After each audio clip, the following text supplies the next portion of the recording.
గోడపై దండవేసి ఉన్న భర్త చిత్రపటం ముందు ప్రమిదలో నూనె పోస్తూ దీపం వెలిగిస్తోంది. రేడియోలో స్వాతంత్ర్య దినోత్సవ గీతం వినపడుతోంది. లక్ష్మి కళ్ల వెంట కన్నీళ్లు నిరంతరం కారుతున్నాయి. మల్లిక చేతిలో పళ్ళెం పట్టుకుని తలుపు తెరుచుకొని లోపలికొస్తుంది.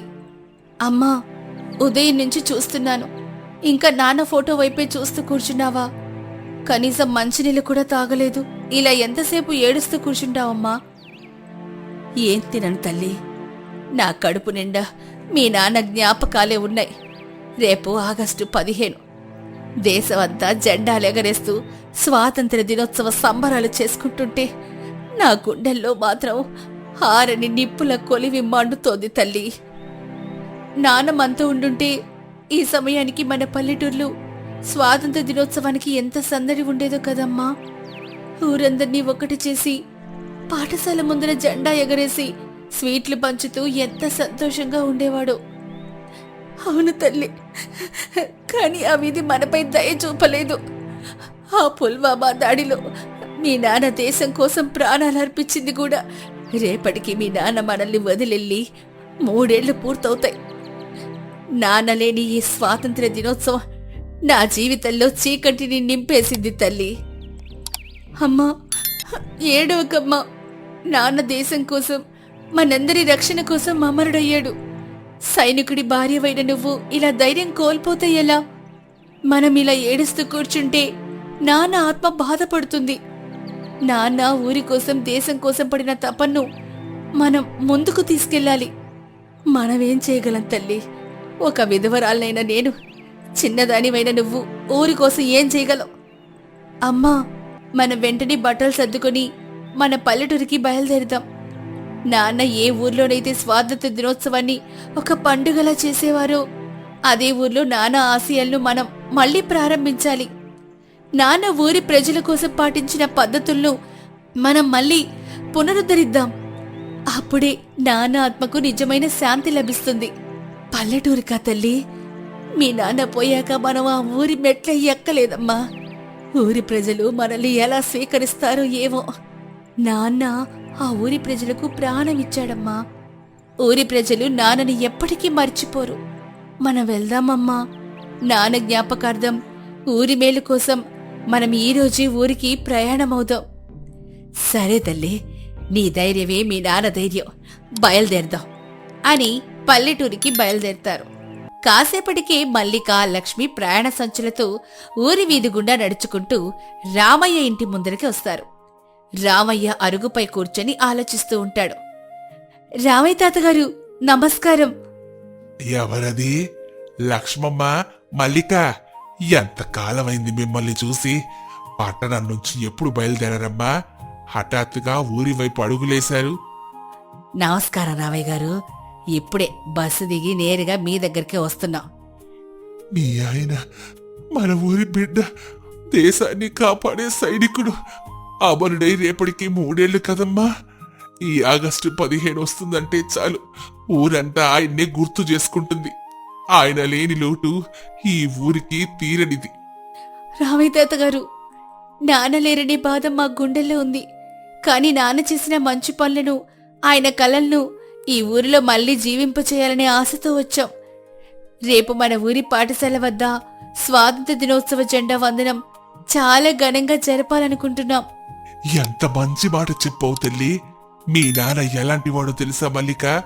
సరిహద్దుల్లో శత్రువులతో పోరాడమే కాదు, సెలవులకు ఊరికొచ్చినప్పుడల్లా ఊరిలోని ప్రతి ఒక్కరి కష్టాన్ని తన కష్టంగా భావించేవాడు. ఊరిలో జెండా ఎగరేసి అందరికీ స్వాతంత్ర్య పోరాట యోధుల కథలు చెప్పి ఉత్సాహపరిచేవాడు. తాతగారు, నాన్న ఊర్లో ఉన్నప్పుడు చదువుకొని పెద్దల కోసం రాత్రిబడి నడిపేవారు కదా. ఆ రాత్రిబడిని మళ్ళీ రేపటి నుంచి మొదలు పెడదాం తాతగారు. రాత్రిబడియా? మీ నాన్న పోయాక ఊరిలో ఆ వెలుగు ఆరిపోయింది మల్లిక. ఇప్పుడు మళ్ళీ దాని గురించి ఆలోచిస్తున్నావమ్మా? కాని ఊరిలో పరిస్థితి సరిగ్గా లేదు తల్లి. ఊరి ప్రజల్లో ఉత్సాహం లేదు, సమస్యలతో నలిగిపోతున్నారు. అందుకే తాతగారు, ఆ రాత్రిబడి మన ఊరి సమస్యలకు సమాధానమవుతుంది. చదువు వస్తేనే ఊరి ప్రజలకు ధైర్యం వస్తుంది. రేపు జెండా వందనం తర్వాత ఊరి ప్రజలందరి ముందర ఈ విషయం ప్రకటిద్దాం. సరే తల్లి, మీ నాన్న కూతురువని నిరూపించు. తప్పకుండా రేపు ఊరందరినీ పాఠశాల ప్రాంగణానికి రప్పిస్తాను. మరుసటి రోజు ఉదయం జెండా స్తంభం వద్ద పూల అలంకరణ. రామయ్య, లక్ష్మి, మల్లిక, పోచయ్య, రాములు మరియు ఊరి ప్రజలందరూ గుమిగూడి ఉంటారు. రామయ్య జాతీయ జెండాను ఎగరేస్తాడు. అందరూ వందనం చేసి జై హింద్ అని అరుస్తారు. రామయ్య గారు, ఏటా వచ్చి ఈ జెండా ఎగరేయడం, 4 స్వీట్లు తినడం బాగానే ఉంది గాని మన ఊరికి రావాల్సిన ప్రభుత్వ సదుపాయాలు, మంచినీటి వసతులు, పంట నష్టపరిహారం ఏమీ రావడం లేదు. అధికారులను అడిగే ధైర్యం మన ఊర్లో ఎవరికీ లేదు. ఈ పండుగ వల్ల మనకేమొస్తుంది? అవును పోచయ్యన్న, మన ఊరిలో సగం మందికి చదువు రాదు. అర్జీలు ఎలా రాయాలో తెలీదు. ఏ అధికారి దగ్గరికి వెళ్లాలో తెలీదు. చదువు లేనప్పుడు మనకు ఏ హక్కులు దక్కవు. ఊరి పెద్దలకు, నాయకులకు, నా గ్రామ సోదర సోదరీమణులకు నమస్కారం. ఈ రోజు మన దేశానికి స్వాతంత్ర్యం వచ్చిన పవిత్రమైన రోజు. పోచయ్య బాబాయ్ అన్నట్లు స్వాతంత్ర్యం అంటే కేవలం బ్రిటిష్ వారి నుంచి విడుదల పొందడం మాత్రమే కాదు, మనలో ఉన్న అజ్ఞానం నుంచి, భయం నుండి, పేదరికం నుండి విడుదల పొందడం. నా తండ్రి సరిహద్దులో నిలబడి తన ప్రాణాలను అర్పించింది మనం ఇక్కడ భయపడుతూ మన హక్కుల కోసం అల్లాడుతూ బ్రతకడానికి కాదు, మన స్వేచ్ఛగా సమాజంలో గౌరవంగా జీవించడం కోసమే ఆయన అమరుడయ్యాడు. చదువు లేకపోవడం వల్లే మన ఊరు వెనకబడిపోతోంది. అధికారులను ప్రశ్నించే ధైర్యం మనకు రావడం లేదు. అక్షరం అనేది ఒక ఆయుధం. అది మనలో ఉన్న భయాన్ని పోగొడుతుంది. అందుకే నా తండ్రి ఆశయమైన రాత్రి బడిని ఈ రోజు నుంచి మళ్లీ ప్రారంభించాలని నిర్ణయించుకున్నాం. అజ్ఞానాన్ని తరిమికొట్టి మన కాలపై మనం నిలబడ్డప్పుడే మన ఊరికి నిజమైన స్వాతంత్ర్యం వచ్చినట్లు. జై హింద్. విన్నారా ఊరి ప్రజలారా? మల్లిక చెప్పిన ప్రతి మాట అక్షర సత్యం. మన ఊరి బిడ్డ ఈ ఊరికి వెలుగు చూపాలనుకుంటున్నాడు. ఈ రోజు నుంచి ప్రతిరోజు రాత్రి పాఠశాల ఆవరణలో రాత్రి బడి నడుస్తుంది. మల్లిక, చదువుకున్న మన రాములు కలిసి మీకు చదువు, లెక్కలు, సంతకాలు నేర్పిస్తారు. అమ్మో, ఈ వయసులో మాకు చదువు వస్తుందా మల్లిక? పలక బలపం పట్టుకుంటే ఊరంతా నవ్వదు? చదువుకి వయసుతో పర్లేదు పోచయ్య బాబాయ్. అక్షరం నేర్చుకోవడం అంటే మన కాళ్ళపై మనం నిలబడ్డమే.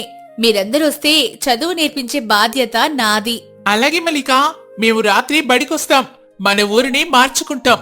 లాతల్ల వెలుగులు పలకలు చేతులు పట్టుకుని పోచయ్య, ఇతర పెద్దలు కూర్చొని ఉంటారు. మల్లిక నల్లబల్లపై అక్షరాలు రాస్తూ చదువు నేర్పుతుంటుంది. పోచయ్య బాబాయ్, ఇది ఆ అనే అక్షరం వేలితో రాసి పలకపై రాయి. మల్లిక చూడు, సరిగ్గా రాశానా? ఆహా, నా పేరులోని మొదటి అక్షరం నేనే రాశాను. ఎన్నాళ్ళు బొటన వేలు ముద్ర వేసిన నా చేతితో అక్షరం రాశాను మల్లిక. చూసావా పోచయ్యన్న, చదువు ఎంత సులువో. ఇప్పుడు మన ఊరి జనాభా పత్రాలు, ప్రభుత్వ పథకాల వివరాలు నేనే స్వయంగా చదివాను. మన ఊరికి రావాల్సిన తాగునీటి పథకాన్ని అధికారులు పక్కన పెట్టేశారు. రాములు చెప్పింది నిజం. మనకు చదువు రాకపోవడం వల్లే అధికారులు మనల్ని మోసం చేశారు.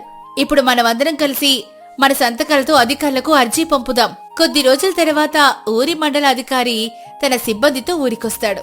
ఊరి ప్రజలందరూ పోచయ్య, రామయ్య, రాములు నాయకత్వంలో ధైర్యంగా ప్రశాంతంగా నిలబడుంటారు. ఏంటి రామయ్య గారు, మీ ఊరి నుంచి 10 ఎవరి సంతకాలున్న సుదీర్ఘమైన అర్జీ మా కార్యాలయానికి వచ్చింది. మీ ఊరి రహదారి సమస్యలు, తాగునీటి పథకాల గురించి చట్టపరమైన నిబంధనలతో సహా చాలా స్పష్టంగా రాశారు. ఎవరు రాశారు ఇవన్నీ? మీ ఊరిలో అంతగా చదువుకున్న వారెవరున్నారు?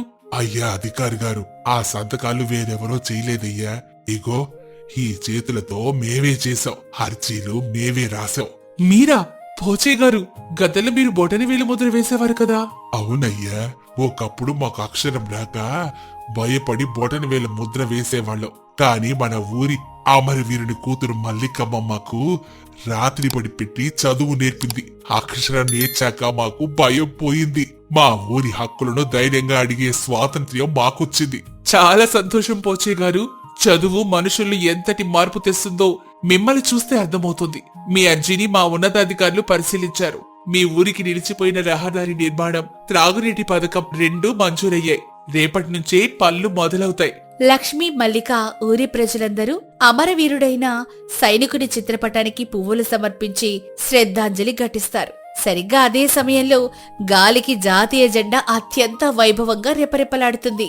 అజ్ఞానాన్ని పారద్రోలి హక్కుల కోసం ధైర్యంగా నిలబడ్డమే నిజమైన స్వాతంత్ర్యం. అమరుల త్యాగాలు సమాజంలో చైతన్యాన్ని, మార్పును తెచ్చినప్పుడే వారి ఆత్మకు శాంతి చేకూరుతుంది. మా ప్రేక్షక దేవుళ్ళందరికీ స్వాతంత్ర్య దినోత్సవ శుభాకాంక్షలు. భారత్ మాతాకి జై.